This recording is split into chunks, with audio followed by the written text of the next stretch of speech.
જય માં શીતળા જે મેસેજ ફોરવર્ડ થયેલો હતો અને એમાં મારા તરફથી માં શીતળાના મંદિરની જે કેમ લેટ થઈ રહ્યું છે એની માગણી હતી। તો ભુવાજી જોડે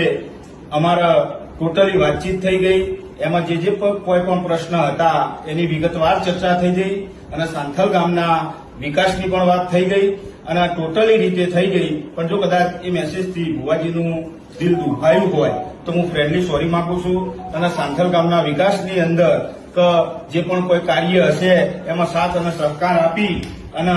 વિકાસના કાર્ય કરીશું અને ગામની ઉન્નતિ અને જન્નતિ બે વિચારીશું અને એવી રીતે બંને મળી અને ગામનો સહકાર લઈ અને મા શીતળાનું મંદિર પૂર્ણ કરશું એવું હું ભુવાજીના સાથ સહકારનો વચન આપું છું। जय दीपोमा जय माताजी मारा वाला चाहको मित्रों जय शीतळामा हर महादेव मित्रों हमारा भूपेशभाई पटेल અને હું છું ગમન સાંથલ જે અમારો 4-5 દિવસ પહેલા ટૂંક સમય પહેલા જે મારો વિડીયો અને ભાઈનું જે પોસ્ટર હતું અને જે મેસેજ ફરતો કર્યો હતો એનું સમાધાન થઈ ગયું ઝઘડાનું। એટલે કોઈને હવે આગળ ફોરવર્ડ કરવો નહીં, કોઈ ઇસ્યુ કરવો નહીં